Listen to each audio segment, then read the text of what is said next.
Hey, this is Niels on Dynasty. Please like, share, and subscribe. Buy some silver, some platinum, and some crystallized osmium. And, okay, have a good night. Bye. Ha! Just kidding. Let's see. I've got to do this right here. Don't listen to me.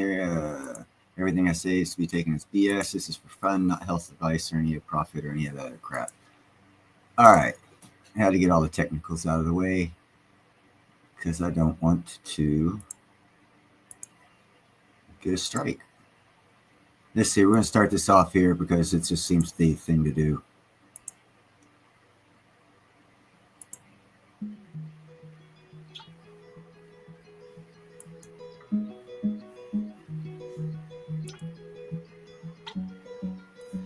Shot down and he was barely 31.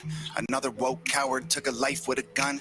He left behind a wife and a daughter and a son. All he did was try to speak for all of us. And I'm so tired of the hatred and the narratives. The patriots ain't dangerous. Woke people are the terrorists. They shot and killed the father, sent a message to Americans. They ain't gonna stop until they bury us. Dear Charlie, I don't know if you can see us now, but if heaven has a window, I sure hope you're looking down. Cause we ain't going quiet, we gon' scream your name loud. And you're gone, but I swear to God that we gon' make you proud. We ain't backing off or giving up, I'll preach what you taught me. They may have killed a soldier, but that man had an army. This is far more deep than some political parties. And you can't kill freedom, so this one is for Charlie. This ain't the America that all our parents love, but good men tried to keep making it great. Pray that God will take care of us, the system is failing us. When good men die for the things that they say, and I can't just be quiet. So I gotta be brave, cause this is America. Lately it's scaring us, but one good man can change it all in a day. Killed in cold blood for having a discussion, and liberals are celebrating murder like it's justice. You didn't kill a villain or the evil that it comes with. You killed a father and a husband. And I'm so tired of the left and all the wokery. We can't get along if you just kill us when we don't agree. Sniper rifle fire from a liberal that no one sees. Scared I might be next to die when I'm just buying groceries. Charlie, we'll make sure your children know that defending all our freedom is why you aren't coming home. I hope heaven has a window you can watch your children grow and hear your message echo from below. And we ain't backing off or giving up, I'll preach what you taught me. They may have killed a soldier, but that man had an army. This is far more deep than some political parties, and you can't kill freedom, so this one is for Charlie. This ain't the America that all our parents love, but good men try to keep making it great. Pray that God will take care of us, the system is failing us. When good men die for the things that they say, and I can't just be quiet. So I gotta be brave, cause this is America. Lately it's scaring us, but one good man can change it all in a day. All right, since we're keeping it and starting it on a musical theme, and I have enough people here, I'm going to keep it on a musical theme.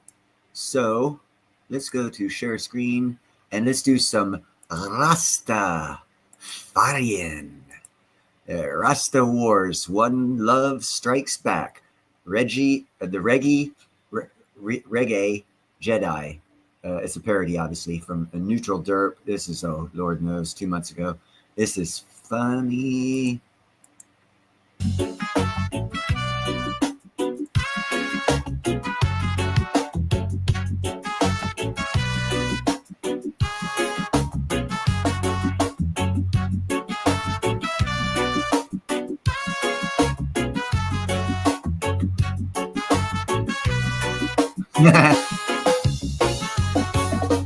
Luke be jamming with the Seb so bright. Leia got her dreads tied up real tight. Yoda puffin' wisdom under Dagobah's moon, sipping space tea from his bamboo spoon. Rasta wars in a galaxy afar, grooving on the rhythm of a reggae star. Chewie plays the bongos and strums guitar. R2 and 3PO be dancing bizarre. Sorry, I got smoked.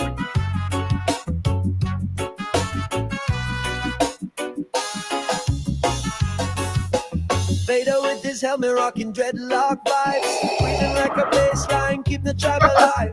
Palpatine's chill, but his laughs are scared. Lando selling ganja in Clot City's air.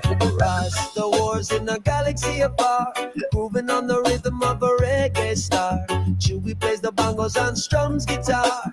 R2 and 3PO be dancing bizarre.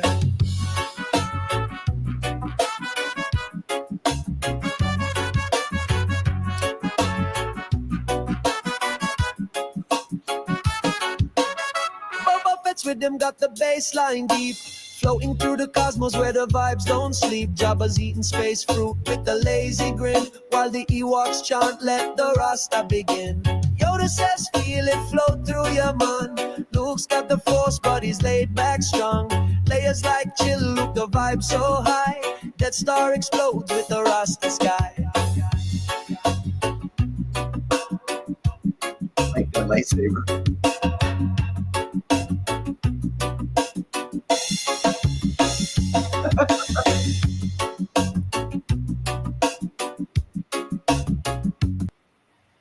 That was funny.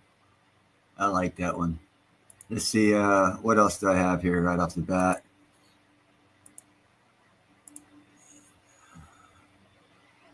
Oh, hold on a second here. You guys always hear me talking about medical marijuana being reclassified from Schedule 1 to a Schedule 3. And I say it's going to be bigger than the crypto move, bigger than precious metals. This is why.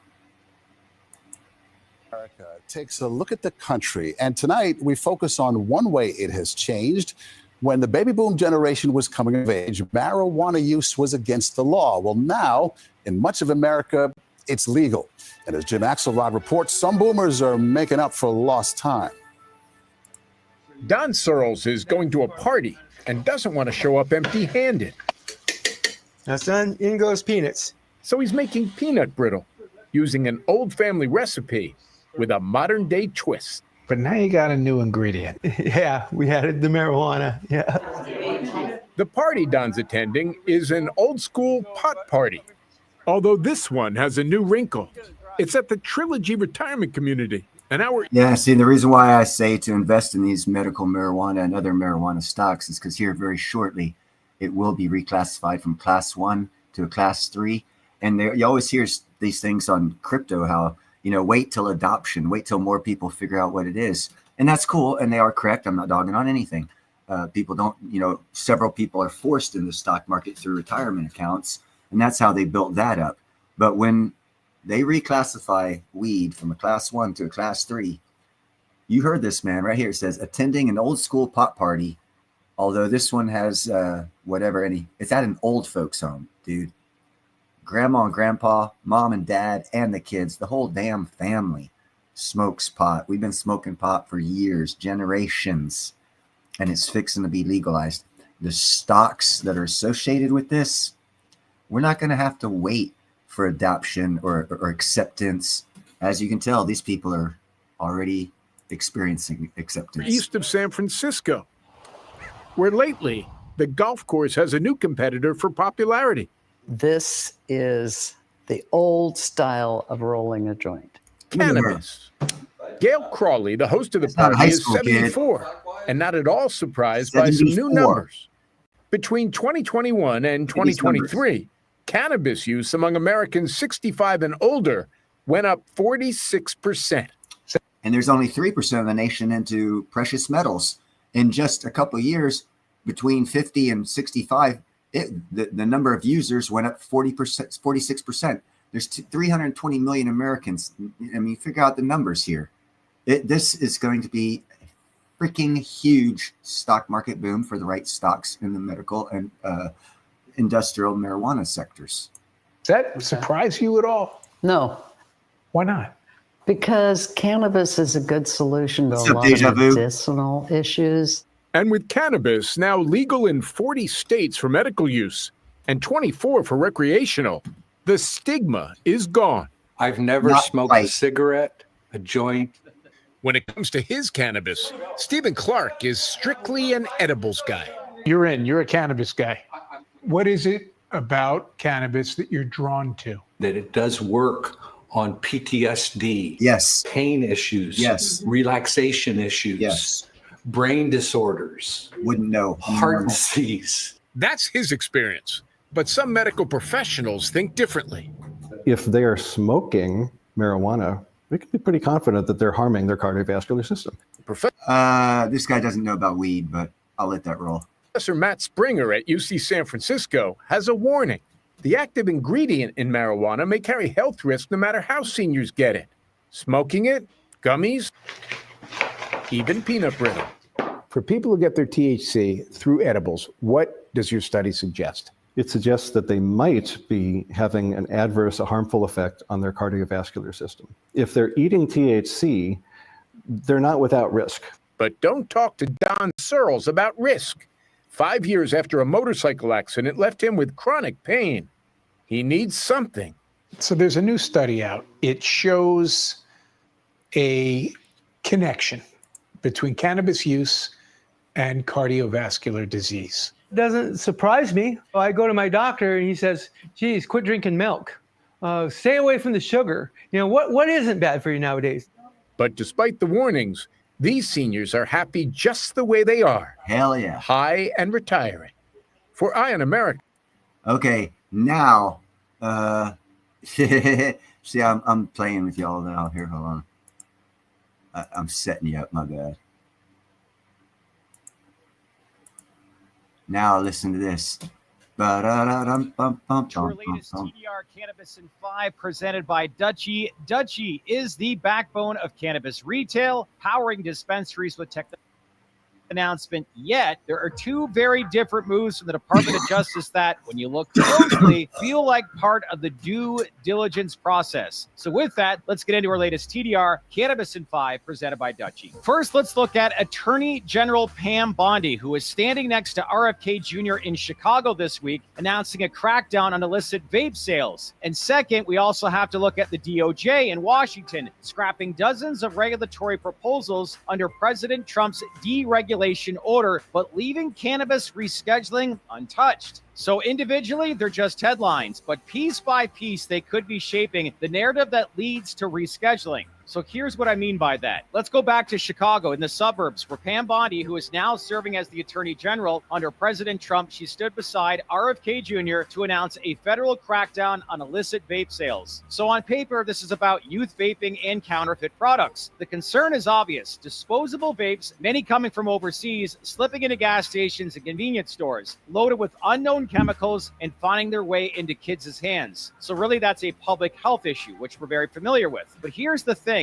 This announcement may not just be about vapes. It could be about optics and credibility. If DOJ is preparing for a rescheduling move, it has to show due diligence. It has to prove to the public and to lawmakers that it can draw a clear line between illicit and unregulated markets and regulated compliant ones. So it all makes sense here. So with Bondi standing there with RFK Jr., this wasn't just a news photo. It's political theater with a purpose. It projects toughness on enforcement. It also signals that the DOJ will protect consumers from dangerous products. And that matters because one of the biggest critics of cannabis reform has always been, what about the risks? What about the bad actors? What about? We've heard a lot of this. So if you're in the cannabis industry, how should you interpret this? Maybe not as direct as a cannabis announcement, but it is groundwork. If you want to move cannabis to Schedule 3, you need to show you're controlling the illicit space. You need to reassure the public that regulation isn't a free-for-all, and this vape crackdown could be part of the story. So piece by piece, enforcement credibility looks like it's being built, and that credibility is exactly what DOJ would need in its back pocket if rescheduling is going to move forward. So start to read between the lines here. So really, that's the enforcement side of the story. Pam Bondi and RFK Jr. making it clear the DOJ is going after illicit actors. But there was another move this week, and one that happened quietly in Washington. That this is what you got to look for. The quiet moves. It doesn't involve a press conference, but it does involve the Department of Justice cleaning house. And once again, cannabis rescheduling is right in the middle of it. The story, it appears, is building here, everyone, because here is the second headline. Under President Trump's January executive order called Unleashing Prosperity Through Deregulation, every federal agency is required to cut down its regulatory costs. For every new rule that they want to advance, they have to repeal at least 10 existing rules. So DOJ just went through its agenda and eliminated dozens of proposals. Some had already been published in the Federal Register. Others were still sitting in the unified agenda waiting to be advanced. They scrapped proposals about telepharmacy, disposal of controlled substances, hemp labs, even expansion of medical marijuana and cannabinoid research. So here's where I want to go with this. They didn't touch one thing, and that was the ongoing process to rescheduling cannabis under the Controlled Substances Act. Attorney General Pam Bondi signed that notice herself back on September 8th. So what does this all mean? It's meaningful because if DOJ wanted to bury cannabis rescheduling, this would have been an easy moment to do it. Instead, while everything else got cut, cannabis rescheduling, it was explicitly preserved, and that is big. Very so piece big. by piece, this looks like clearing the runway. DOJ is reducing noise, taking other projects off its plate, and leaving cannabis rescheduling standing. And while that doesn't guarantee anything, it does show priorities. So this symbolism, it also matters. Bondi personally signing the notice tells you this wasn't delegated away, it was intentional. So for the cannabis industry, the interpretation could be this. If rescheduling were dead, it would have been shelved alongside other proposals. Yep. The fact that it wasn't could be a signal that it's still very much alive and we could get an announcement soon. Think about that. So on one hand, you have enforcement and optics. Bondi and RFK Jr. cracking down on illicit vape sales. Then on the other hand, you have regulatory streamlining. DOJ trimming dozens of rules, but deliberately leaving cannabis rescheduling active. So these are two different stories, but when you put them together and you can see how piece by piece, a larger narrative may be taking shape. So when you look at all this, what does it mean when you connect the dots? If you're the DOJ, before making an historic move like rescheduling, you need two things. First, you need credibility on enforcement.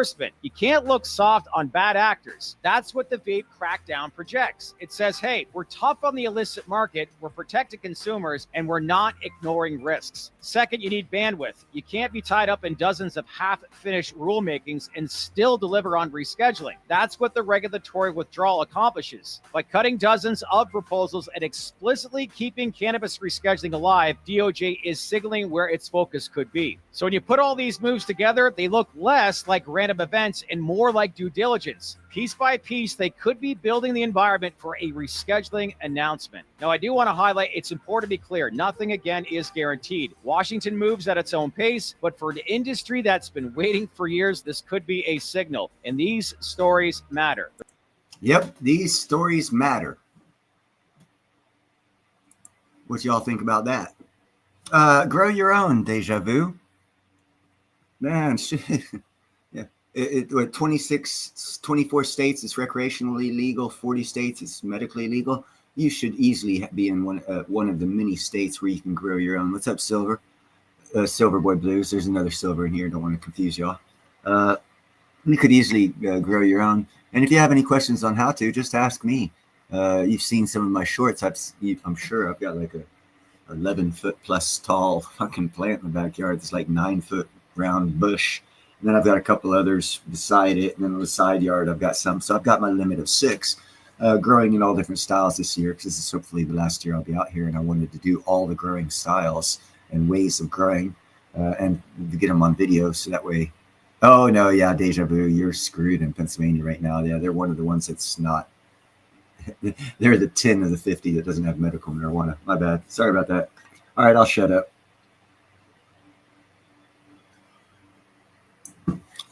But I'll tell you what we will do. I got to show my girl Sabine.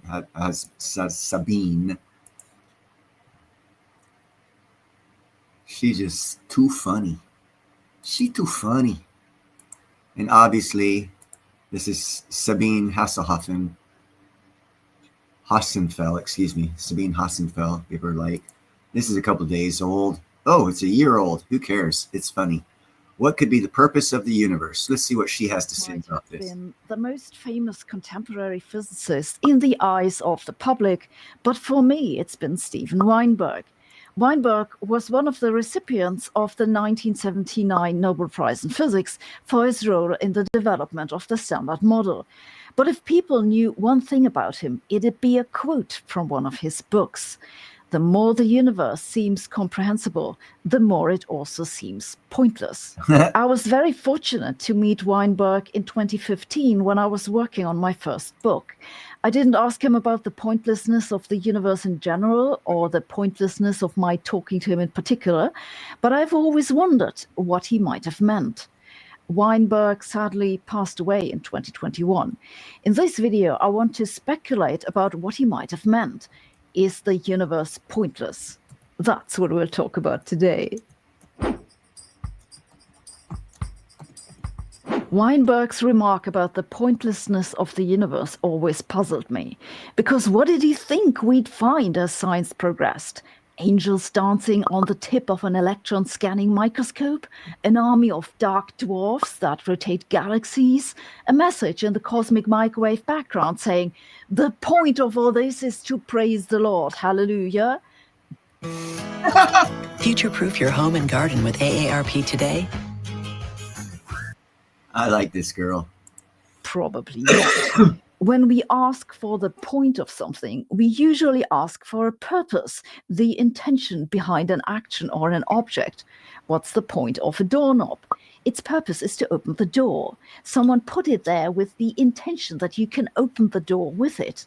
What's the point of me making this video? It's to get these thoughts out of my head and to you, a purpose, an intention. But if something only has a point if it was intended, and the only way that intentions come about are conscious beings, then of course learning more about the universe would not reveal its point. We first need the universe to create someone who has intentions.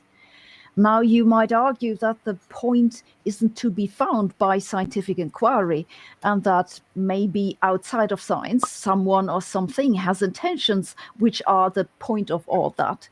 That might be, but Weinberg was clearly referring to the changes that scientific inquiry brought.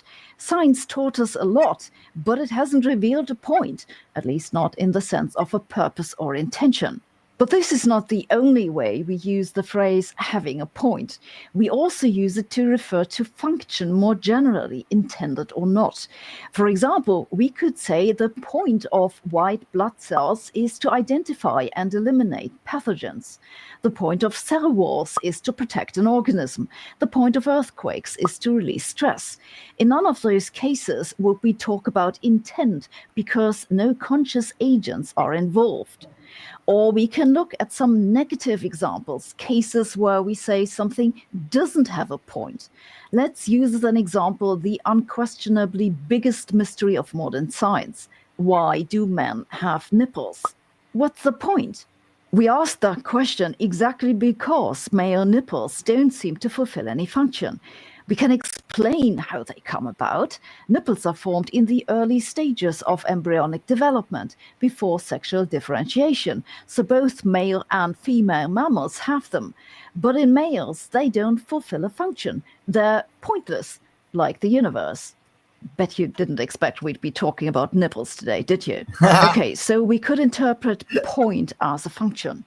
But doing that brings up an interesting point, which is that in physics, we normally don't explain things in terms of their function, not because we couldn't, but because that isn't useful.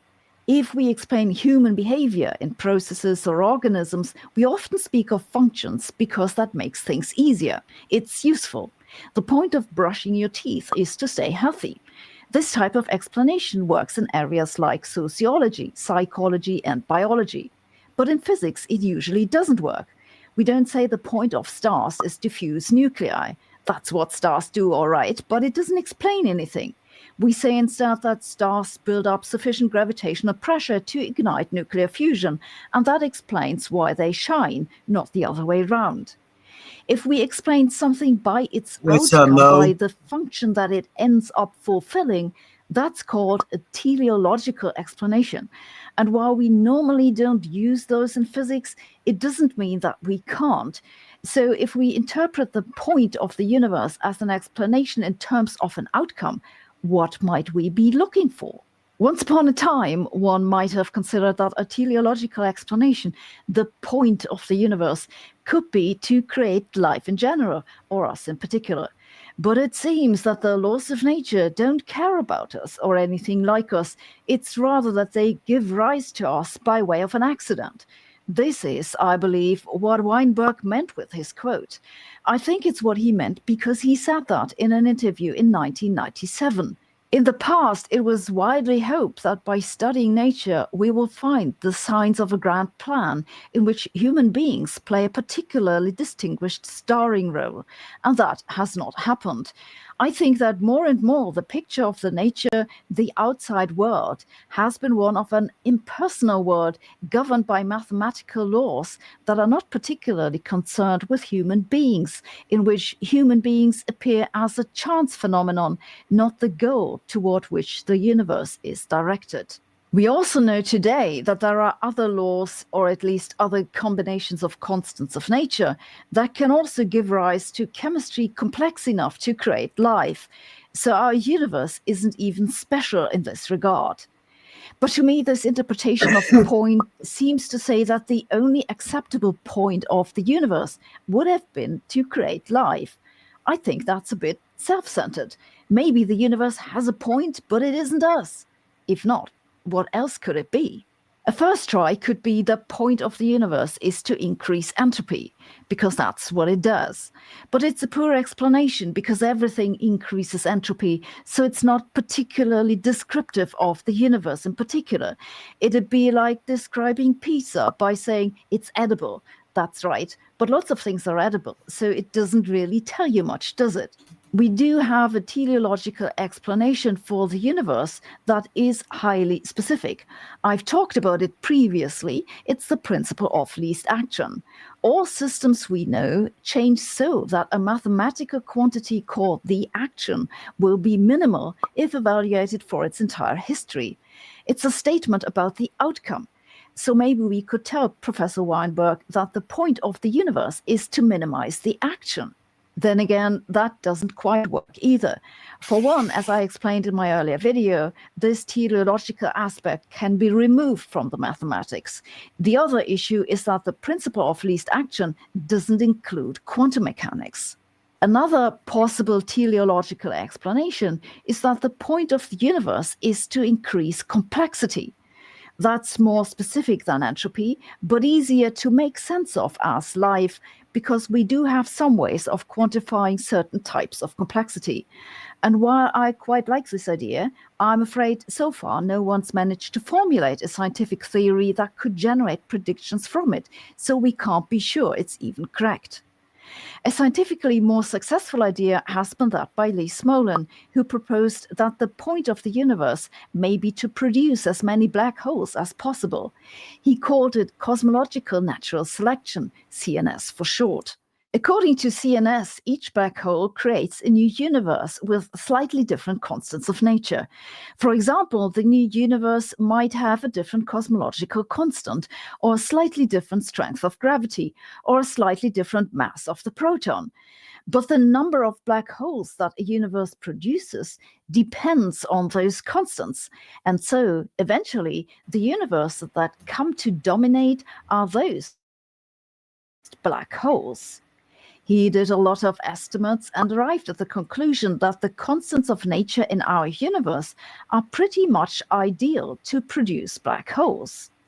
You might think that just turning up the strength of gravity would make more black holes, but it isn't that easy. If you did that, you'd create black holes very early in the universe, but they'd be huge and not very many. So you don't want gravity to be too strong. You also don't want it to be too weak, because then matter wouldn't collapse. Similar things happen with the other constants. Make them too large, and the number of black holes goes down. Make them too small, and the number of black holes also goes down. The value of constants in our universe seems to be ideal to make the most black holes. Then again, if you're willing to say that the point of the universe is to create black holes, you'd also have to be willing to say that the point of life is to make babies, and we probably wouldn't all agree on that, would we? So, what do y'all think about that? What you think about that, homie? I don't have any more videos. That's all the videos I have. I don't have anything else. Yep, nope, ain't got nothing. Got nothing. Well, I do, but it's about weapons, and you guys aren't interested in that stuff, so. Ninja's doing some cool stuff, man. Ninja's being ninja. It's you know, cycles, waves, cycle tops, cycles crash.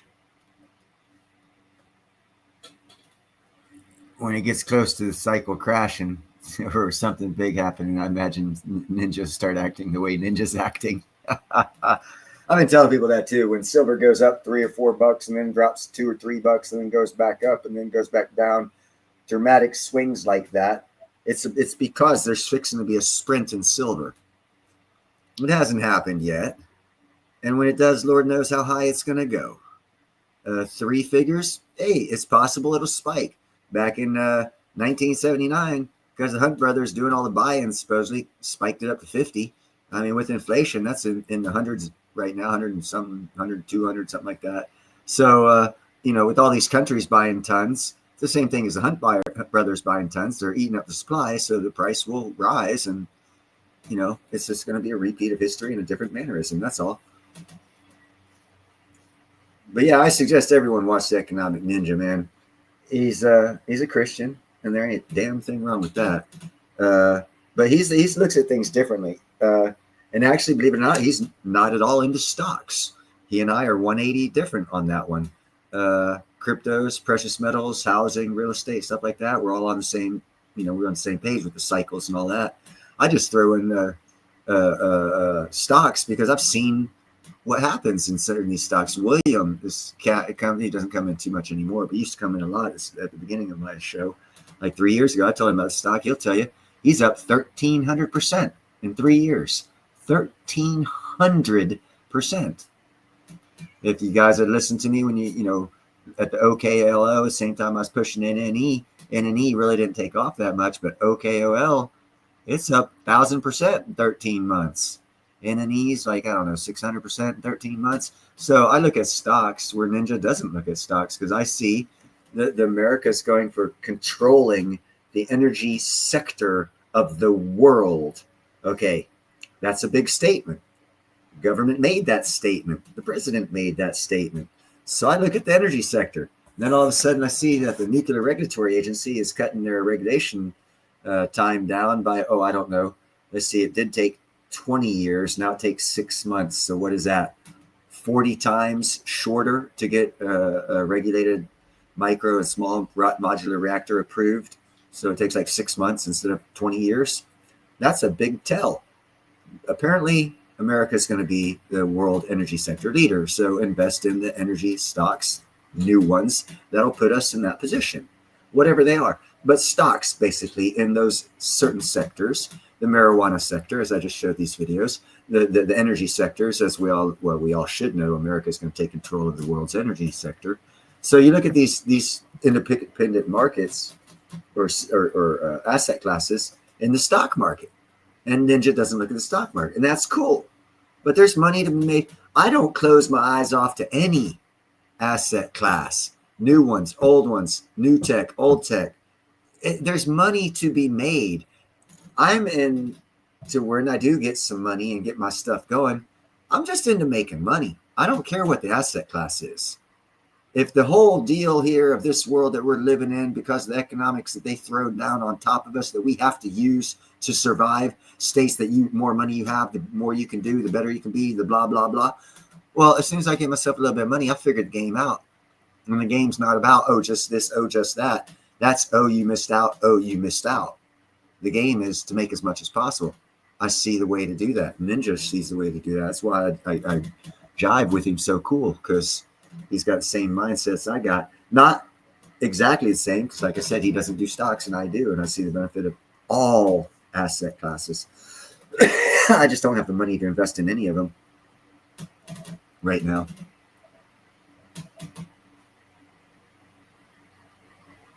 Yeah, I did, Deja Vu. I'm also keeping up with shipping and shipbuilding and port and infrastructure redevelopment and development. I brought to you guys this new shipbuilders building a whole brand new port in around the Pascagoula, Mississippi area. They invited other people to go down there at the ground level to make their own port right beside there, so that way you can get a cheaper deal, because you'd have more people in on one deal. They've already started turning out their little 3-meter autonomous boats. They're going to turn out a couple hundred of them. The Department of Defense is going to look at them. probably approve them, in which case that company will start building 30, 60, and 100-meter long autonomous ships, warships for the American Navy. So you got that going on. There's lots of new things happening.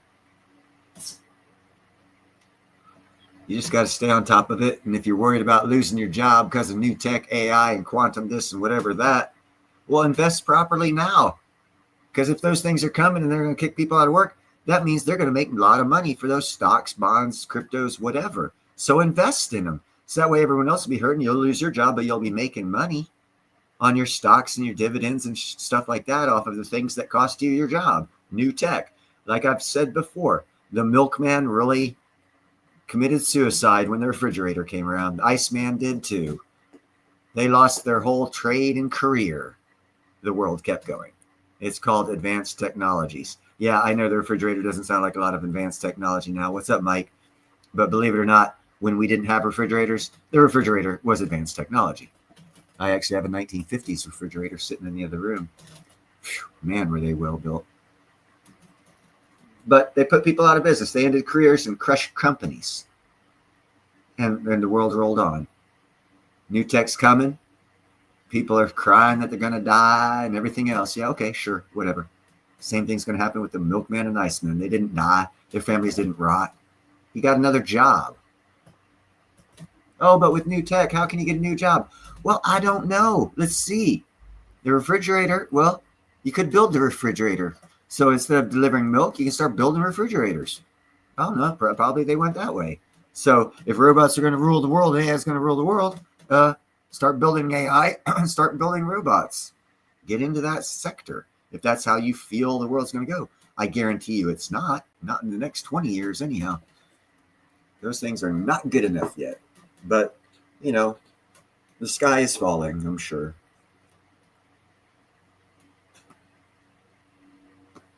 Energy on the blockchain. There you go. There's a digital asset class of the energy sector that you can advance in.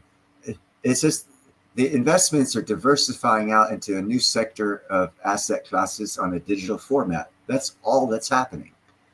Satan's not going to come down and steal your baby and take your soul.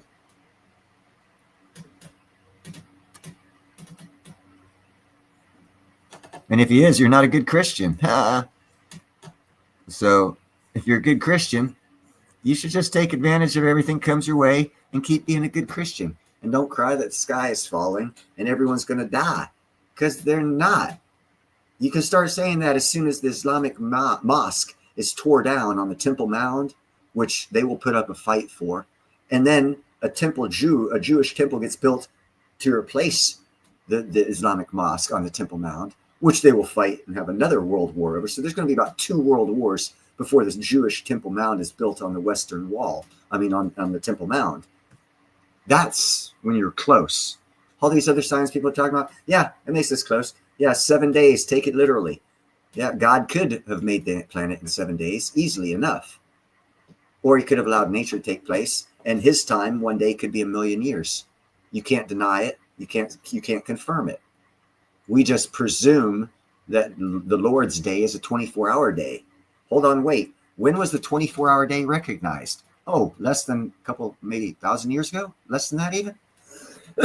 So now you're insulting God by telling him, oh, yeah, you got to go by our time scale. You know, so I don't buy into that thought process. God's day is God's day. We don't know how many years, months, hours, or if it's only a second. His day could be a second. So it took 7 seconds to create the universe and the world, because God's time is a day is a second. Humans put the day on him, our 24-hour day. How egregiously stupid of us to presume that our entity is going to listen to us on our time scale. We weren't around when he did it. So no one truly knows what his day is.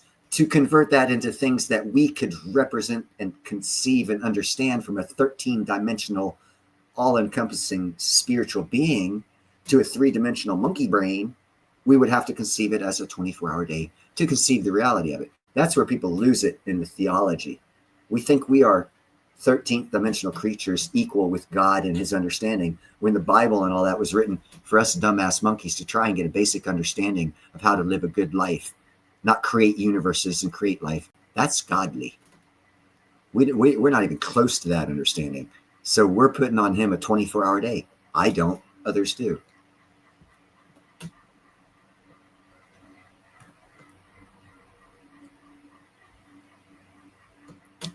I imagine it probably was very loud. Were you around Antifa or BML when you did it? Talking Mike.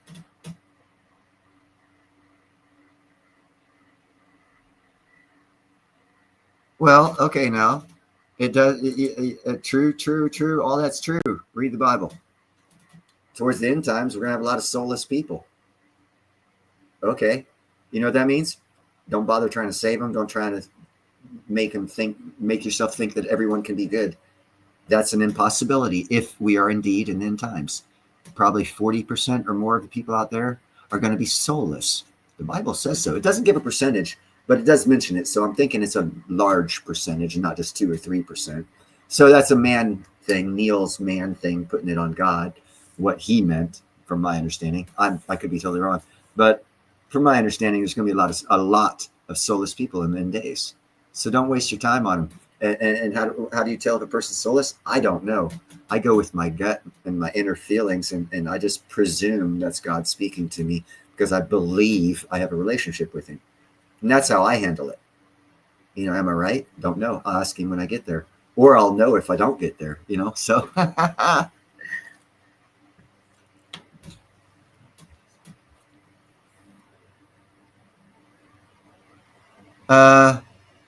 I don't think he cares, Silver Shelby. Again, you're looking at a college graduate who just graduated from 8 years and got his PhD. Do you think he's worried about what a third grader's thinking? Because that's the way you got to look at God. He already got his 8-year college PhD 50 trillion years ago, and we're only in third grade. Who are we to presume what he thinks? Do you think that he appreciated kings and Islamic whatever they are to put their face on money, presuming them to be godlike?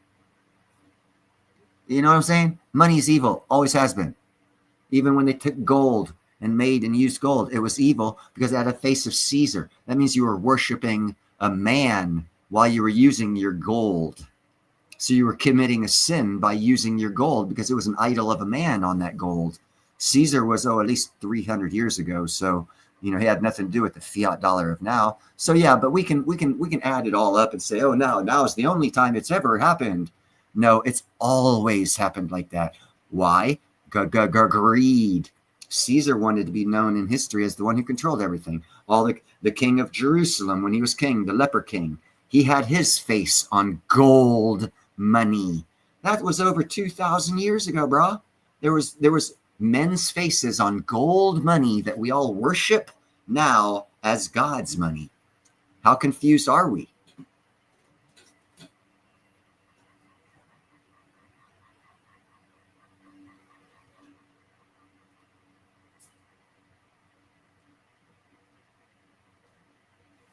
Okay, well, that's kind of sort of a blanket statement with no front end, back end, or any context in it.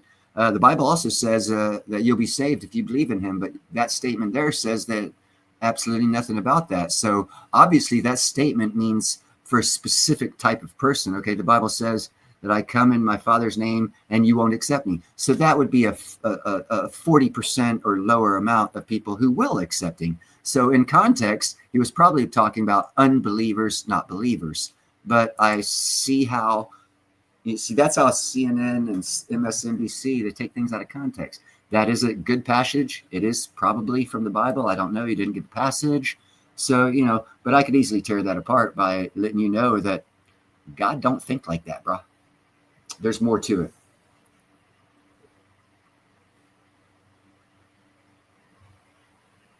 it. You're close, Deja Vu. We're all born in God's image. And we have the free will to be as close to God-like as we can be on a physical plane. But 99.9% of the time, we choose not to be because of, you know, what's his name? The Archangel Michael. who's also now known as Lucifer, the angel of light, he made a choice too. So, you got to think, why would 1/3 of the angels turn against God to start with? Because if you want to know evil, you got to know the why of evil. Why is it? Why was it? What made it? There's nothing about that in the Bible. The only thing is blind faith.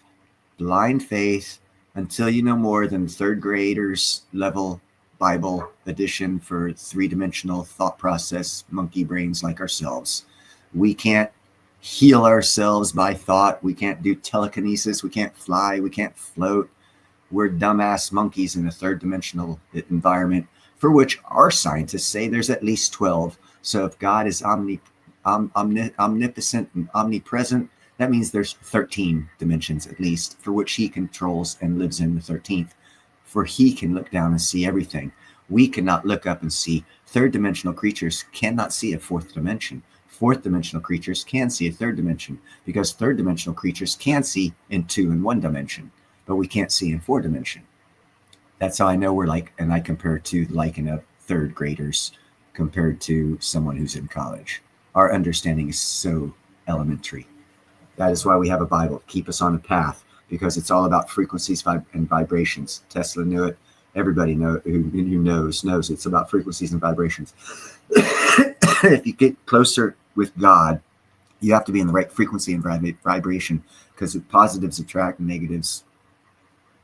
Positive and negative, the attraction, it's the law of attraction.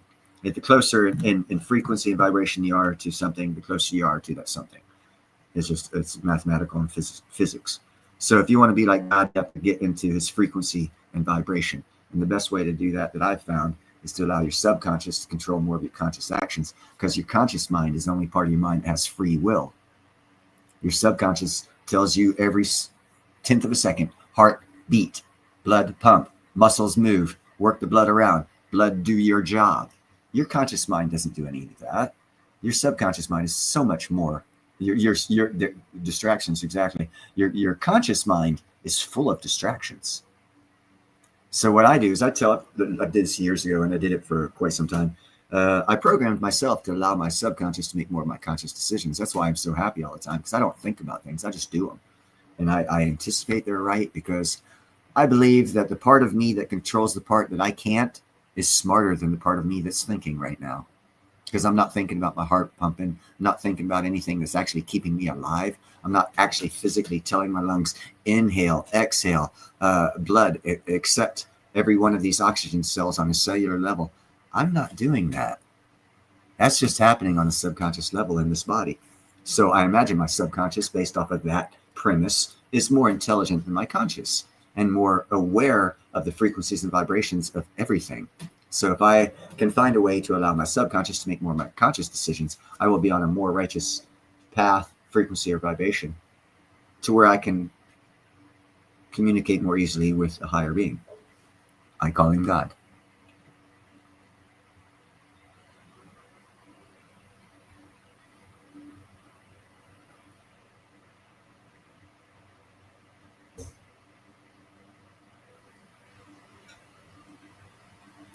Yeah, no, I am so far from perfect, and I know that.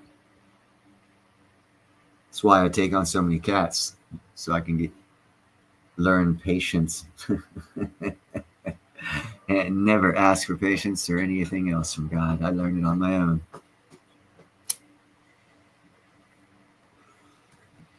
I only ask from God those things I can't do myself.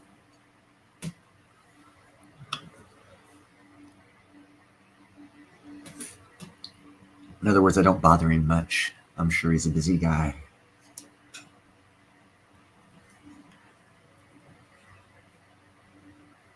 I'm telling you, Mike, you need to move down to Florida for about a year, so that way you can get involved with the shipbuilding industry down there, and you can move back when they transfer the first ferry back to Washington State. You can move back and say, "Hey, I moved to Florida to build that, so you Washington people can feel good that someone from Washington made money off of your tax dollar, and it wasn't every Floridian out there. Now let's vote our governor out so we can start building them in Washington instead and get rid of all these ridiculous regulations and taxes that this liberal Democrat put on us." But hey, that's Washington's problem. California has its own. Everyone has a path, Silver Shelby. I'm not a preacher type. There's lots of people out there, lots of missions, lots of jobs to fill. Mine is not a Bible pusher. I don't stand on corners. What I have done is I've gone in, I walk straight in without fear into a Hells Angels biker bar and start talking, and I don't care. And that kind of, I guess, with God having my back, that's my purpose. 150-pound weakling walks in the bar, but I got 350-pound heart in my back pocket. And I've been challenged a few times, and once you get challenged a few times and pass the test, they don't challenge you no more. And I can walk into a biker bar without even a thought. I don't care if people look at me or not. I'll go straight at the bar, order whatever, and I can start talking to people. Preachers can't do that. So my path, my calling, not calling, but how I reach people is also I'm an iron worker. A lot of felons used to be iron workers. They kind of cleaned it up now over the past 10 years. Used to have people come straight out of San Quentin, come on the job. Who's the first person they experience for 40, 50, 60 hours a week? Me, their boss. So if I'm a good Christian, I'm a good experience or good representation for them. And that is also how I have represented Jesus and God on this planet and doing what I can do for him. And that's my calling on how to get there. Because again, a preacher can't come on a job. He'd have to know what he's doing and would have to hire him because it's illegal for him to come on the job. So, everyone's got a different purpose and a different meaning and a different way of being able to get the message out. So as when you say pagan ways, that could be a very much a positive if you do actually find God, because that could be used to your advantage at that point in time and go places where other people would have problems going because it's second nature to you. You've been there already. Gold and silver, I don't ask for that, bro. I do not ask. That's why I said I got cats to teach me. I didn't ask God at all. Don't ask him for wisdom. Don't ask him for patience. Don't ask him for things that he will test you and make sure you have, is my perception. Because it is about a learning experience. It's not about a free giveaway. We're down here to live, not to be handed stuff. Oh, you want patience? Okay, let me teach you patience. And you'll learn patience if you ask for patience. And you'll hate it. And you asked for it. And that's God. In my opinion. Oh, no, you definitely cannot get rid of all of the evil in you. That's impossible. We are not perfect. End of story. And we actually have a deity, an evil one, actively trying to screw us up. The devil. And that is where free will comes in and strength of spirit.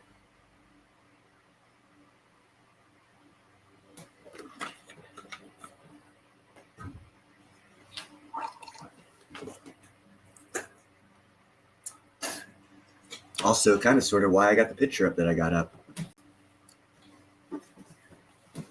Because, I don't care if any subscribers leave me. I am a Christian and I am a warrior.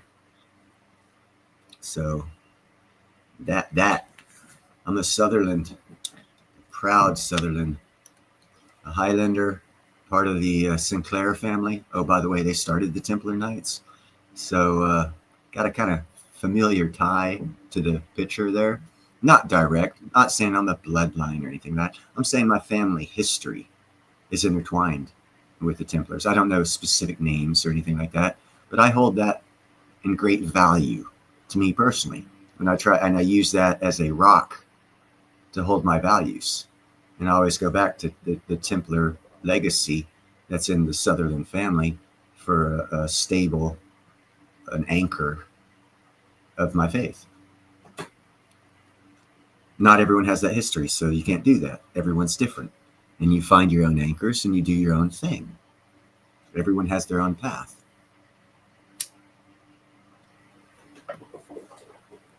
And everyone gets rewarded for walking their path. So walk with God. What's up, Deplorable? Yeah, Martin Luther King, he showed exactly to me. I went to a Lutheran private school in 6th, 7th, and 8th grade, middle school. And I learned all about how, it was confirmed to me, religion was confirmed to me at that point in time.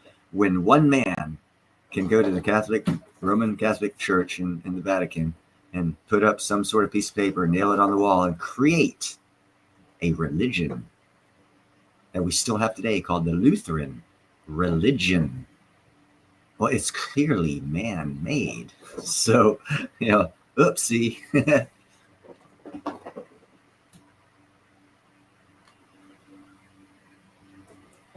Actually, Silver Shelby, you don't have it nearly as bad as those of us who have never not known God, because you have an excuse. You didn't know God. For those of us that are born knowing God, we have no excuse. It's total sin when we do something wrong, and the price and the burden of that sin is heavier because we knew it was a sin beforehand. So you actually got a reprieve, brother. All depends on how you look at it.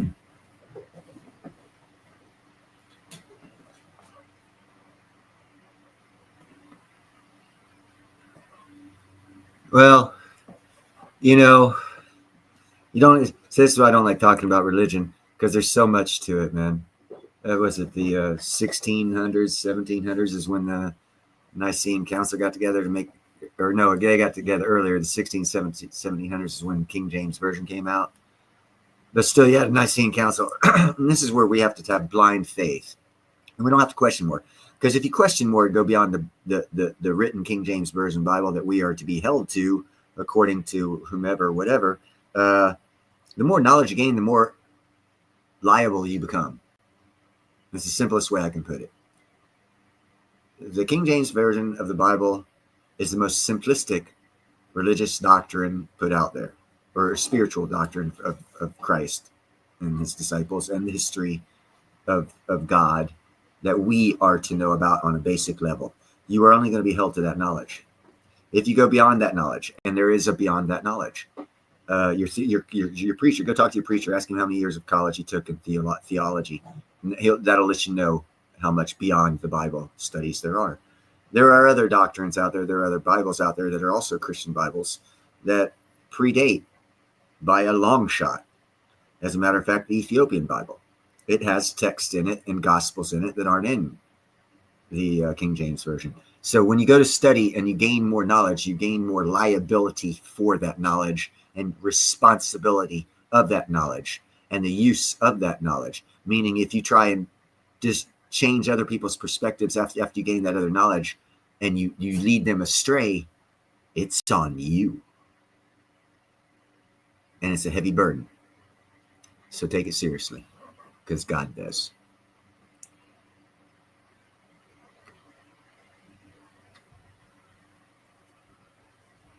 The Quran, if you understand the Quran, there's lots of overlapping quote-unquote doctrine of the Quran, but the basic premise of the Quran is the latest edition. The last written thing is what you go by. So when they start telling you it's a peaceful thing and start reading you passages, that's the start of Islam back in 800 AD, 900 AD. The more recent ones, after the 437th jihad or holy war against Christianity, yes, 437 holy wars against Christianity. No big deal, folks. We've only had 13 against them. Hell, I've only been in one war. They've had 437 holy wars against Christianity since its inception. The latest inclusions into Islam's Bible, whatever it's called, are the ones they go by. They don't go by the oldest ones. They go by the newest ones. And basically that says lie, cheat, and steal to become friends with people. But if they're not Islamic, when you have to cut their throat. And that's why I don't trust Islam. That, and on a deeper theological level, it's totally out of place. If you look back and you do studies on religion, and you find out that they're actually based off of the star cycles or the zodiac cycles of 2150 to 2250 years,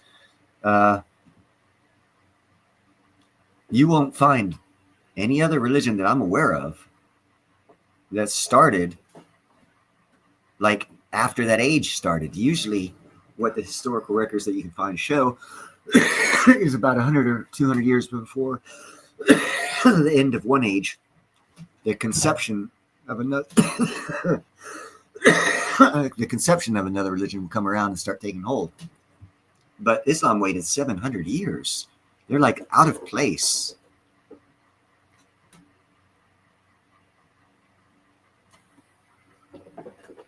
At least my limited knowledge of theology, they're out of place. And they're based on a bunch of lies that have been proven. They're a little black rock. It's in the wrong spot. It's not even the right rock. They pilgrimage to. Oh, yeah. And here, I'm going to get a strike for this because we've already been going for an hour and no one wants to come up on stage. So I'll probably get cut off after this. Up until the 1960s, the king of Saudi Arabia, sometime in like 1963, 64, told all of his parishioners that go to see that black rock and their pilgrim to Mecca, he told them, do not bring your slaves. It's public knowledge. Research it.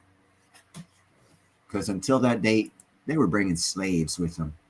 And believe it or not, the ambassador to England from, it was an African country. I don't recall which one. He was kicked out of England because they found his slave underneath the stairs in a broom closet, and he had his tongue cut out so he couldn't talk.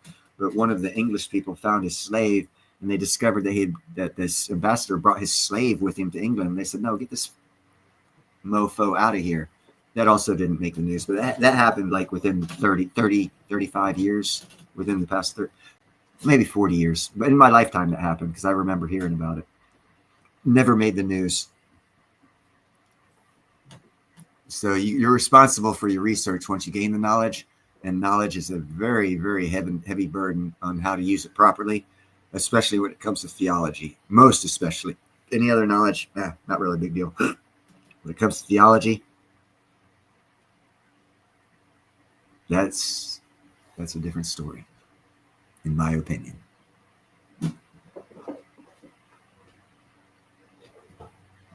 Well, see, Silver, that's the problem. Everyone, let me get back up here.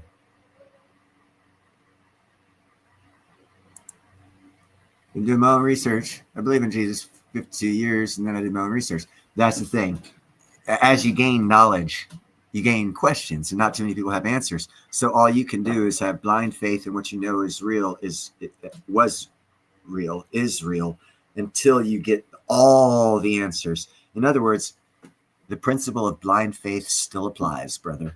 It's your knowledge level that's gained, but you still must have blind faith because that actually is in the Bible.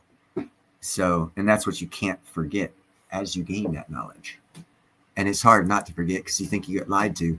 And you actually kind of sort of were because you've chosen to gain more knowledge. No one else, hardly anyone else ever does that. And with knowledge comes great responsibility. And most people bail out.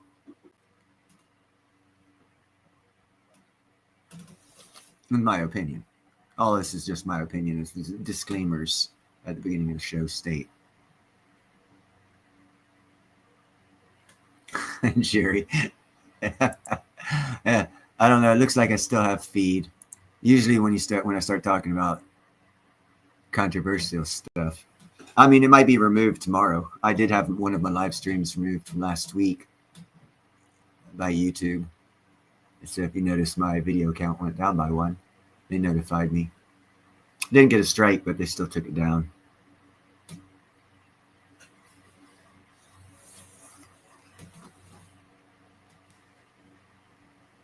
Though they might not, thee must. Yeah. What's up, Chad? Yeah, Old English is hard to understand. It's like going over to Scotland, the Highlands, never been there before in your life, and just stop off in the middle of a farmer's field and start talking to him and ask yourself, is he speaking English? And then 2 or 3 weeks later, after he's there for a while, you'll start understanding their English. It doesn't take me that long because I lived over there, but it still takes me about a day or two to recall the deep Scottish slang or swagger that they have. They've got their own speech pattern.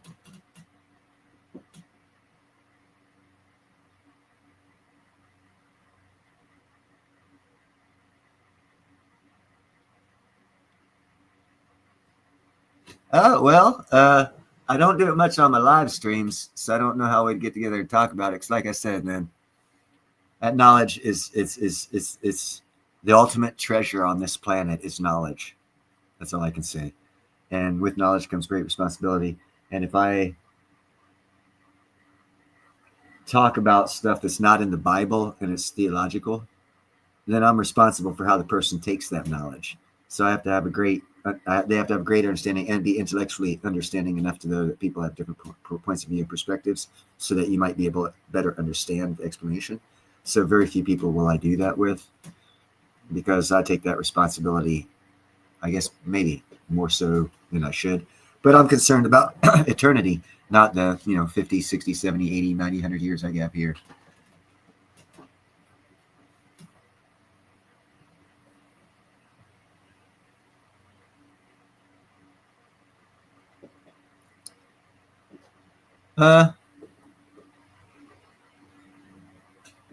That's kind of sort of right, in my opinion. Deplorable. We go to war, but it won't be us that goes to war with them. It'll be Russia and China, in my opinion, from my understandings of the theology that I've read. The theologians from the doctrines that are out there, it doesn't give names of countries. It gives images of creatures, and obviously the bear and the dragon. So Russia and China will be going to war. America will come in and save them. Iran's going to go at it with Israel, and that part of revolutions will come around as well. So yes and no on all of them at the same time. It'll be going on because wars create wars. So once one of them kicks off, the other kicks off. And right now, I tell you, Russia and China, dude, they're not as friendly as you think.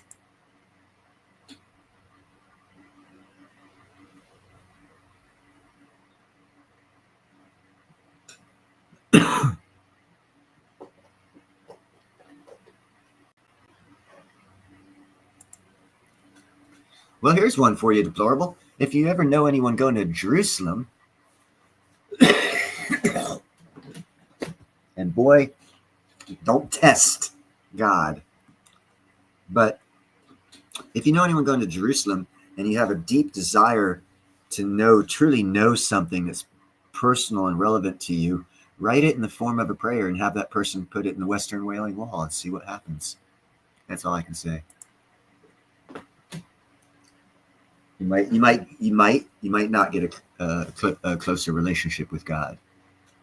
I did. I can't say everyone else who does that will, but I did.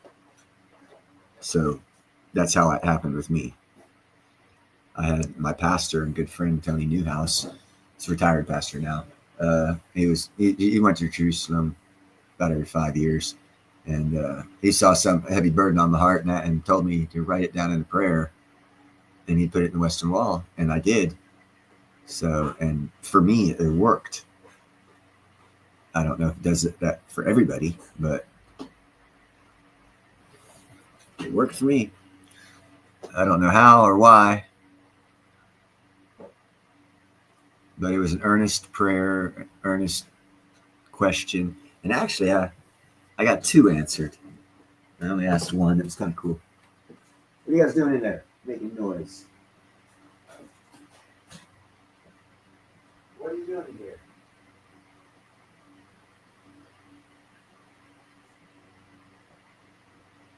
Cats were making noise. Had to go check on them.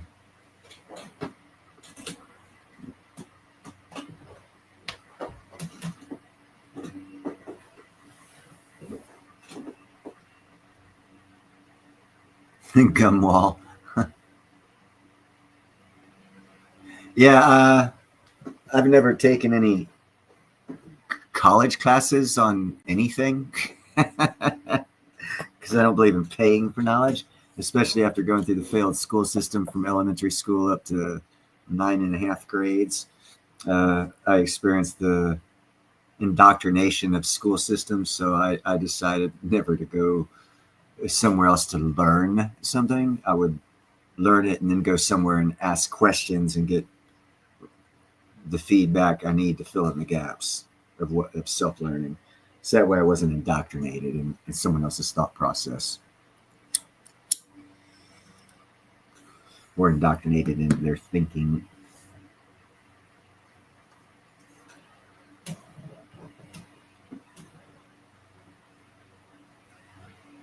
I actually like the Irish song. Was it the Greek? Was it? Uh-oh. Uh-oh. It was one of my favorites when I was over there.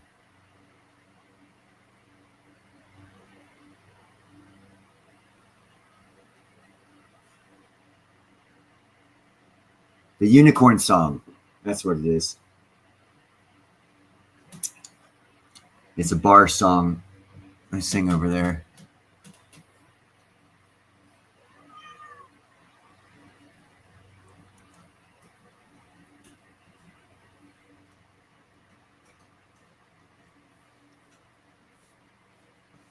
I don't question that your mother saw things and she was never wrong. But again, she saw things for her life, not for the world's life, in my opinion.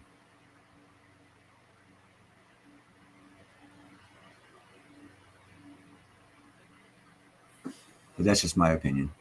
I mean, Edgar Cayce saw things. Nostradamus saw things. A lot of people see things. You got those 3 little Mexican chicks supposedly saw Mother Teresa. And, you know, that's not in the Bible, you know. But people, you know, you got to look into the Day of the Dead, the true meaning of the Day of the Dead. Does anyone know the true meaning of the Day of the Dead? The Mexican festival, their holy festival. You know, Christianity was an incorporation of pagan rituals and festivals and holidays to incorporate the pagans to convert into Christianity. So our festivals and events in Christianity are based in paganism, the majority of them. Yeah, with knowledge comes great responsibility for us. So as you learn stuff with theology, don't just throw it out there to people, because you can throw them off their path by information they weren't supposed to have.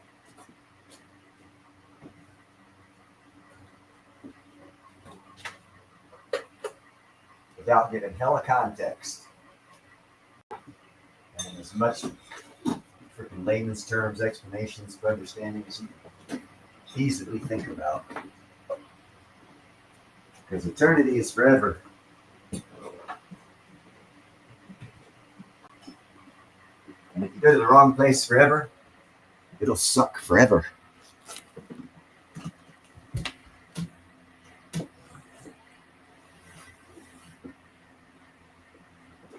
Well, I got something for Christmas and for Easter. Easter, don't, you know, okay, let's start off with Christmas. I don't really know. I don't recall right now the Easter thing. The Christmas thing I do recall. The religion that was around before Christianity and Judaism was the Egyptians' religion. I don't know what the heck they call it, but we all know them. Ra, Anuka, and all these others, you know, they're in the hieroglyphics. I don't know what the religion's called right off the top of my head. But Ra, you know what Ra is? The sun god, or the son of God, Ra. He was born December 25th. There was a bright star in the northern sky. Research theology of the past, man. You'll see a similarity. That's how I came up with, exactly, Silver. That's how I came up with, discovered the principles of the ages, between 2150 and 2250, and every age. Like right now, we're entering the age of. Matter of fact, I'm only got one person here. See, we start talking crap, people leave. This is why I don't talk religion. I've only got one person here. It shows. It's probably just you, deplorable. This is why I don't talk religion. It chases people off. All right. Well, anyhow, no one's wanted to come up on stage. So I'm going to go ahead and end this. You guys have a great evening. And I will talk to y'all next time I go live. Peace out.